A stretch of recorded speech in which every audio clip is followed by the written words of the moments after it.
ইরানের পারমাণবিক স্থাপনায় যুক্তরাষ্ট্র ও ইসরায়েলের হামলার পর মধ্যপ্রাচ্যে উত্তেজনা চরমে পৌঁছেছে। পরিস্থিতি এমন পর্যায়ে গেছে যে অনেক বিশ্লেষকই আশঙ্কা করছেন এই সংঘাত বড় আকার ধারণ করতে পারে। এই প্রেক্ষাপটে সবচেয়ে বড় প্রশ্ন, রাশিয়া কী ভূমিকা নিতে যাচ্ছে? মস্কো কি শুধু সমর্থনেই সীমাবদ্ধ থাকবে, নাকি সরাসরি প্রভাব বিস্তার করবে যুদ্ধক্ষেত্রে? আন্তর্জাতিক বিভিন্ন সংবাদ মাধ্যমের প্রতিবেদনে বলা হচ্ছে, ইরানকে সামরিকভাবে শক্তিশালী করতে ইতোমধ্যেই রসদ পাঠাতে শুরু করেছে রাশিয়া। পশ্চিমা বিশ্লেষকদের দাবি, ইরানের হাতে পৌঁছেছে রাশিয়ার তৈরি উন্নত মানের ড্রোন প্রযুক্তি, যা ব্যবহার করে নির্ভুল হামলা চালানো সম্ভব হচ্ছে। শুধু অস্ত্র নয়, গোয়েন্দা তথ্য দিয়েও ইরানকে সহায়তা করছে মস্কো, এমন দাবিও উঠেছে।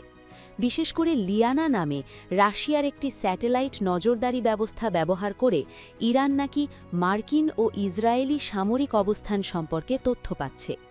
এদিকে ইরানের বুশেহার পারমাণবিক কেন্দ্রে হামলার ঘটনায় তীব্র প্রতিক্রিয়া জানিয়েছে রাশিয়া। মস্কো স্পষ্ট করে বলেছে, এই ধরনের হামলা শুধু ইরানের জন্য নয়, পুরো মধ্যপ্রাচ্যের জন্য বড় ধরনের ঝুঁকি তৈরি করতে পারে। রাশিয়ার কূটনৈতিক মহল থেকে যুক্তরাষ্ট্র ও ইসরায়েলকে সতর্কবার্তাও দেওয়া হয়েছে, ভবিষ্যতে এমন হামলা চালানো হলে তার পরিণতি গুরুতর হতে পারে।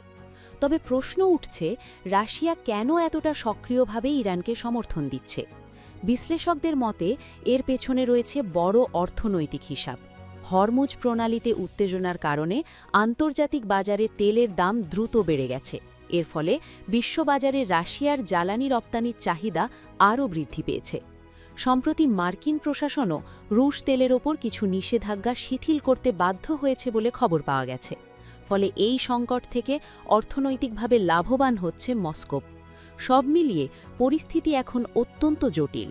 একদিকে সামরিক উত্তেজনা, অন্যদিকে অর্থনৈতিক স্বার্থ, দুইয়ের সমন্বয়ে মধ্যপ্রাচ্যের এই সংঘাত ধীরে ধীরে বৈশ্বিক সংকটে রূপ নিচ্ছে।